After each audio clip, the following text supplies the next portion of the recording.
क्या आप भी दिन भर थकान महसूस करते हैं या फिर बढ़ते वजन और जोड़ों के दर्द से परेशान रहते हैं? आज मैं आपके लिए लाई हूँ एक ऐसी मैजिकल रेसिपी जो ना सिर्फ आपका वजन घटाएगी बल्कि आपके शरीर को लोहे जैसा फौलादी बना देगी।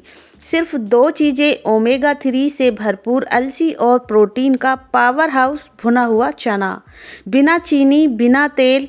ये 1 चम्मच रोजाना आपकी इम्यूनिटी को बूस्ट करेगी और आपको रखेगी सुपर एक्टिव। इसे बनाना इतना आसान कि आप दंग रह जाएंगे। तो चलिए सेहत का खजाना बनाने की ये पावरफुल रेसिपी शुरू करते हैं। तो दोस्तों, इस रेसिपी को बनाने के लिए हमें चाहिए अलसी। 1 कप अलसी काफ़ी रहेगी इस रेसिपी को बनाने के लिए। अगर ज़्यादा क्वांटिटी में बनाना चाहते हो तो 1 से 2 कप भी ले सकते हो। अलसी को डाल देंगे पैन में और लो फ्लेम पर अलसी को हमें रोस्ट करना है, जिससे जो भी अलसी के गुण हों वो जले भी ना, यानी कि गुण बने रहें और जो अलसी है इसका कच्चापन निकल जाए। अच्छे से ये रोस्ट हो जानी चाहिए। लो फ्लेम पर ही आपको इसे रोस्ट करना है और जब ये रोस्ट हो जाएगी इसमें से चटकने की आवाज़ आने लगेगी और आप चाहें तो इसे चेक भी कर सकते हो। थोड़े से दाने आप खाकर देख लीजिएगा। अच्छे से ये जब भुन जाएगी तो मुंह में चिपकेगी नहीं और टेस्टी बहुत लगती है ये भुनने के बाद। इस तरह से लो फ्लेम पर लगभग 3 से 4 मिनट लगेंगे 1 कप अलसी को भूनने में। और अब ये जब भुन चुकी है तो बिल्कुल भी स्पैचुला पर चिपकेगी नहीं। देख सकते हैं एकदम से ये गिर रही है, इसका मतलब है ये अच्छे से भुन चुकी है। अब हम लेंगे भुना हुआ चना। 1 कप भुना हुआ चना काफ़ी रहेगा और अलसी में भुना हुआ चना हम डाल देंगे। और आप चाहें तो इसका छिलका निकाल भी सकते हो। मैंने इसका छिलका भी नहीं निकाला है क्योंकि काफ़ी सारे विटामिन्स होते हैं और काफ़ी हेल्दी होता है चने का छिलका भी। अगर आपको पसंद नहीं है तो इसे हटा दें और 2 मिनट के लिए चना को भी अलसी के साथ फिर से रोस्ट कर लें, जिससे इसमें नमी वगैरह जो भी होगी वो निकल जाएगी। जब ये दोनों चीज़ें अच्छे से भुन गई हैं तो इन्हें हम ठंडा करने के लिए साइड में रख देंगे। इतनी देर में एक दूसरे पैन में हम लेंगे आधा कप सफ़ेद वाले तिल, जो होते हैं बेहद हेल्दी। सर्दी में इसका इस्तेमाल हमें करना ही चाहिए। तिल को ऐसे तो नहीं खा सकते, इससे कोई भी आप रेसिपी बनाकर स्टोर कर सकते हो। तो मैंने तिल को भी रोस्ट कर लिया है। इसे भी हम एक बर्तन में निकाल कर ठंडा कर लेंगे तिल को भी। और अब मैंने लिए हैं 2 कप मखाने, जो सेहत का खजाना होते हैं।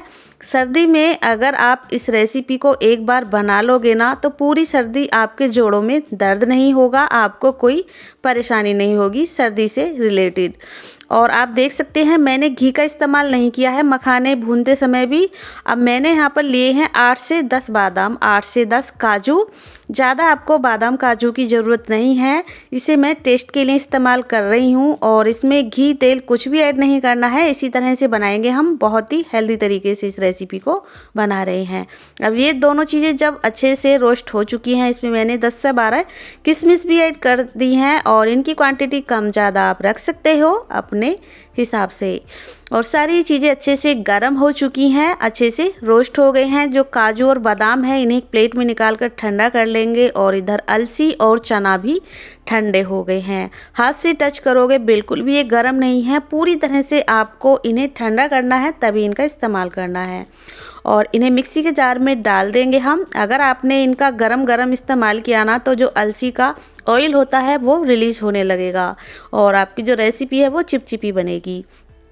तो इस तरह से ठंडा करने के बाद एकदम बारीक हमें इसको पीस कर रेडी करना है। बहुत ही आसानी से पिस जाएगा, कोई भी दिक्कत नहीं होने वाली है। और देख सकते हैं आप कितना बारीक इसका पाउडर जैसा बनकर रेडी हुआ है, क्योंकि हमने इसे अच्छे से रोस्ट करके लिया था। अब इसे एक बड़े साइज के बर्तन में हम निकाल लेंगे, मिक्स करेंगे और देखेंगे कि कोई मोटा टुकड़ा तो नहीं रह गया है चने का। और देख सकते हैं जो चने का छिलका है ना वो भी बिल्कुल इसी में मिक्स हो गया है, इसीलिए मैंने चने का जो छिलका है वो हटाया नहीं है और आप चाहें तो हटा भी सकते हैं।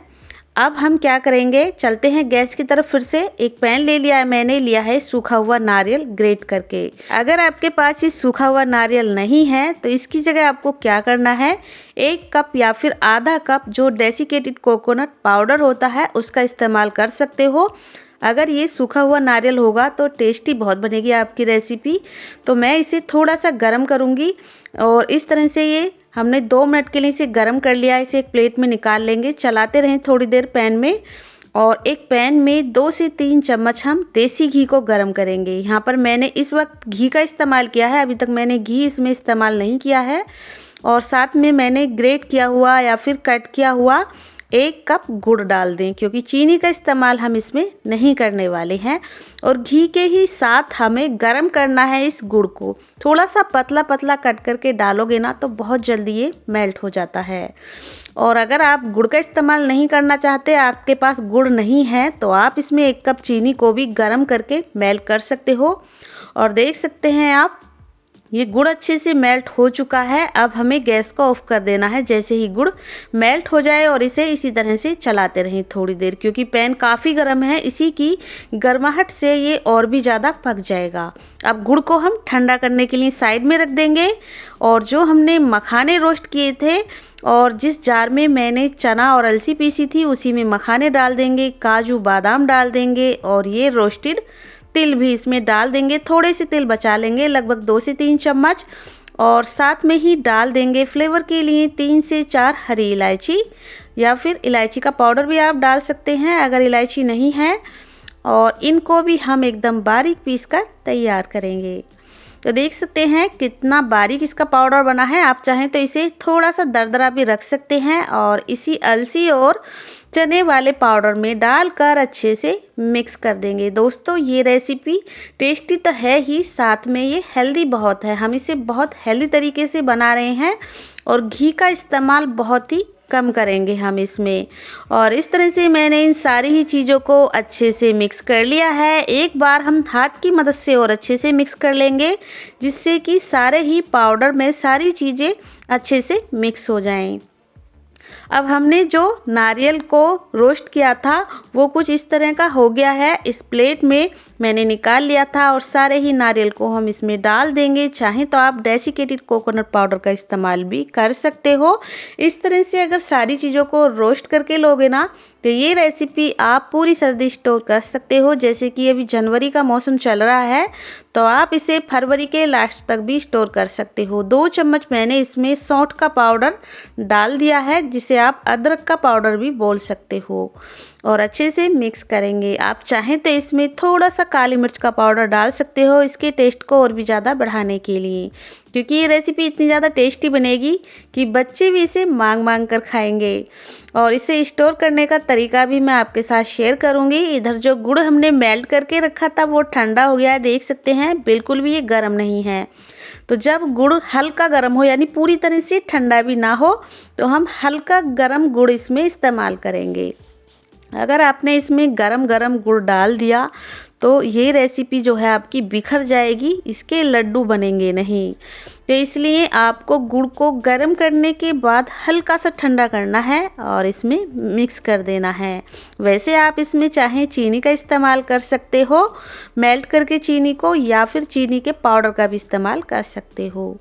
अब हम इसमें आधा कप घी डालेंगे, वो भी गरम करके। मेल्ट करके आपको घी का इस्तेमाल करना है, क्योंकि भाई इस रेसिपी को टेस्टी भी बनाना ज़रूरी है।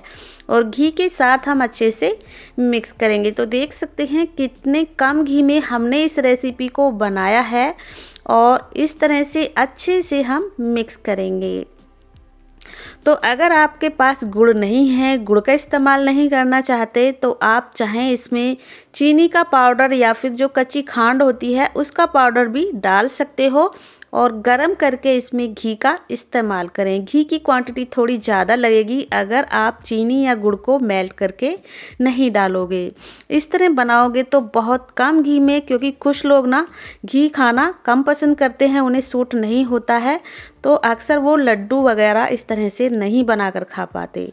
इसलिए आप इस तरह से बनाइए, बहुत ही कम घी में ये रेसिपी बन जाएगी। और मिक्स करने के बाद अगर हम इसे अच्छे से बाइंडिंग कर रहे हैं तो बाइंडिंग अच्छे से हो रही है। इस तरह से छोटे छोटे साइज के हम इसके लड्डू बनाकर रेडी कर लेंगे। अब मैंने जो 2 चम्मच इसमें तिल बचा कर रखे थे उनको हम लड्डू के ऊपर अच्छे से कोट करेंगे। थोड़े बहुत अगर तिल इसके ऊपर लगाओगे ना तो दिखने में भी अच्छे लगेंगे, और सर्दी का मौसम है तो तिल खाना तो बनता है। और लीजिए दोस्तों, इस तरह से मैंने एक लड्डू बनाकर रेडी कर लिया है। इसी तरह से हम दूसरा लड्डू भी बना लेंगे। और दोस्तों, अगर आपको लगे कि लड्डू आपके बन नहीं रहे हैं, बिखर रहे हैं, तो आपको क्या करना है, इसमें आपको 3 से 4 चम्मच घी को गर्म करके डाल देना है। मेरे लड्डू परफेक्ट हैं, बिल्कुल आसानी से बन रहे हैं। और इसी तरह से बाकी के सारे लड्डू मैंने बनाकर रेडी कर लिए हैं। ढेर सारे हमारे ये लड्डू बनकर तैयार हो गए हैं दोस्तों। इसे आप बच्चों को, बड़ों को, किसी को भी दे सकते हैं। एक लड्डू रोज़ाना खाइए और जोड़ों के दर्द और बहुत सारी परेशानियों से छुटकारा पाइए। ऐसे तो अलसी का इस्तेमाल नहीं कर पाता है कोई भी, इस तरह से लड्डू बनाकर स्टोर कर लीजिए।